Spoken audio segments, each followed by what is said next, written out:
buku ketiga yang berlanjut sudah 176 kalau tidak salah dosa besar, juga menyebutkan pelit bagian daripada dosa besar. Karena pernah ada seseorang tokoh masyarakat di masa Nabi SAW itu diangkat menjadi kepala suku. Orangnya tampan, bersih, badannya kekar, berwibawa. Kalau dia pakai baju tuh kelihatan rapi dan punya kedudukan, diangkat oleh masyarakatnya atau sukunya menjadi kepala suku. Waktu kepala suku yang sebelumnya meninggal, lalu ada beberapa anggota kepala suku itu datang kepada Nabi SAW. Nabi tanya, karena kepala suku mereka meninggal, siapa kepala suku kalian sekarang? Disebutlah Fulan bin Fulan, namanya orang yang tadi tampan, bersih, berwibawa, badannya kekar, pakaiannya rapi, bahkan dia kaya raya.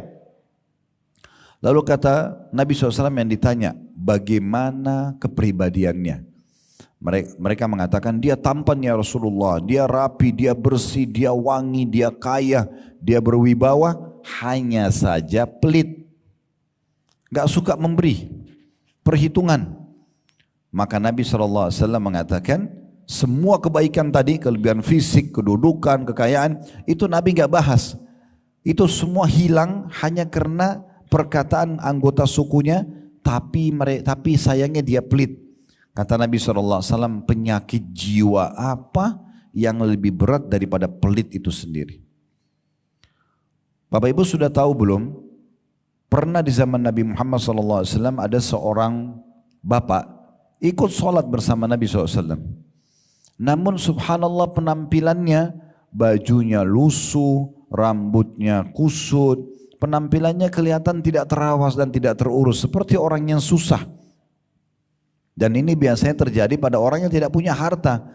Dia tidak ada uang untuk beli baju, tidak ada uang untuk merawat rambutnya, tidak ada uang untuk menyehatkan tubuhnya, misal.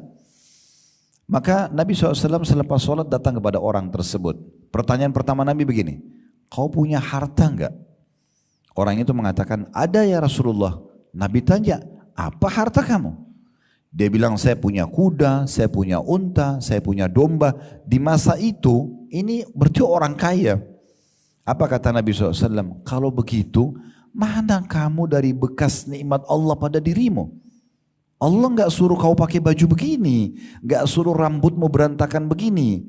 Allah mau kau perlihatkan nikmat Allah pada dirimu. Pakai baju yang layak, sisir rambut yang rapi, ya, tubuh yang segar, penampilan yang bagus. Jangan biarkan citra nama baik kita rusak. Orang lain menilai karena kita tidak bisa merawat diri kita. Kenapa teman-teman sekalian Allah berikan kita rasa gerah, dan di saat kita lagi gerah gak nyaman? Kenapa Allah berikan kita perasaan kalau mandi segar?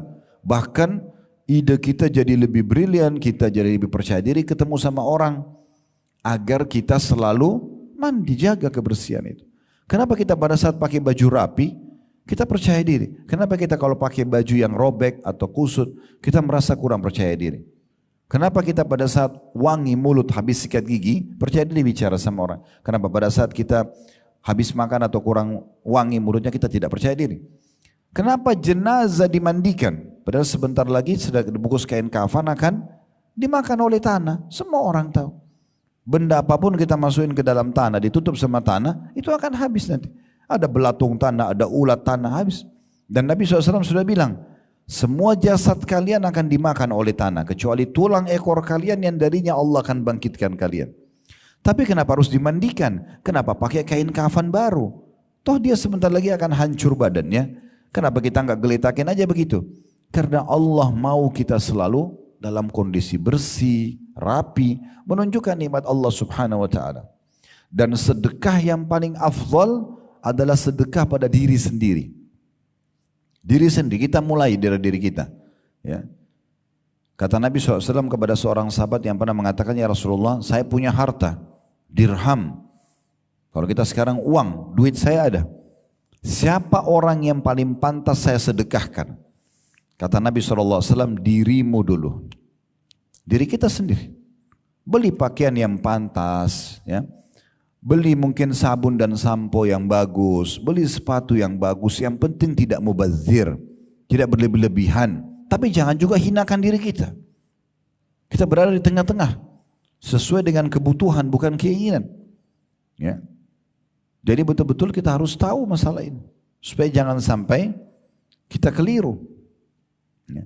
Nabi SAW sangat senang kalau ada orang yang berpenampilan, dan beliau sendiri mencontohkan itu, beliau sendiri suka dengan bersih dan rapi. Ya. Dan beliau juga seringkali tampil di hadapan para sahabat dengan rapi dan bersih. Kalau pernah dengar Abu Hanifah rahimahullah, ini salah satu dari 4 imam madhab.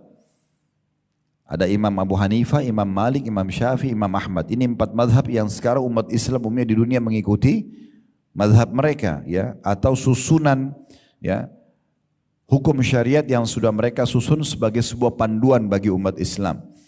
Abu Hanifah ini terkenal sekali kalau dia lagi jalan satu tempat wangi, dia bersih, ya, kalau dia tampil pengajian dia selalu coba tampil prima, ya, sebagai contoh bagi orang. Sampai kalau beliau lewat itu orang-orang tahu, oh, Abu Hanifah baru lewat sini karena wanginya tercium. Abu Hanifah ini pernah habis sholat, dia temui ada satu orang di masjidnya yang sama tadi mirip dengan kejadian Nabi. Orangnya agak kusut penampilannya, kurang rapi. Lalu kata Nabi kata Abu Hanifah, coba kamu pergi ke sejadah saya di mihrab. Kebetulan Abu Hanifah imam masjid di situ. Beliau mengatakan pada orang itu, coba kamu ke mihrab, angkat sejadah saya, di bawahnya ada sebuah kantong, bawa ke sini. Maka orang itu datang ke sana, diambil kantong tersebut lalu dia bawa. Rupanya isinya uang cukup banyak. Maka kata Abu Hanifah, ambillah, perbaikin hidupmu. Sebagai sedekah dari Abu Hanifah. Orang itu mengatakan, wahai imam, kalau imam gitu kita sekarang kiai, ustadz, ya. Wahai imam, saya orang kaya. Abu Hanifah heran, kau orang kaya, tapi kenapa penampilanmu seperti ini? Lalu kata Abu Hanifah menyebutkan hadis Nabi SAW, Inna Allah yuhibbu an yara athara ni'amih ala abdi. Allah suka melihat bekas nikmat pada hambanya. Jadi itu dulu yang perlu diperhatikan, sedekah penting untuk diri sendiri.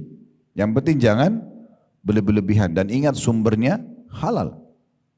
Kemudian yang kedua, mulai dengan orang-orang yang terdekat kepada kita.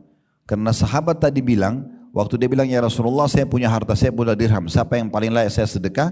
Kata Nabi SAW, dirimu sendiri. Lalu dia bilang, kalau saya masih punya lagi, sudah selesai, kebutuhan saya sudah terpenuhi. Kata Nabi SAW, anakmu. Lalu dia mengatakan, kalau saya masih punya, istrimu. Kalau saya masih punya, pembantumu. Kalau saya masih punya, kata Nabi SAW, engkau lebih tahu setelah itu. Jadi memang bab sedekah ini adalah bab yang diperintahkan sekali dalam agama Islam. Untuk diri kita, untuk lingkungan kita. Dan sebagaimana saya bahasakan tadi teman-teman, kita kalau terbiasa sedekah, pahalanya besar melimpah. Sebagaimana tadi garis besar sudah saya bacakan daftar isi, apa yang kita dapatkan kalau sedekah. Ya. Yang paling sederhana, semua yang Bapak Ibu keluarkan akan bernilai ibadah di sisi Allah Subhanahu Wa Taala karena sedekah perintah. Dan yang kedua, pasti Allah ganti. Pasti Allah ganti. Salah satu dari 9 poin itu ada, pasti Allah mengganti sedekah kita. Kalau Bapak Ibu ingin memperhatikan dalilnya ada disebutkan dalam surah Saba.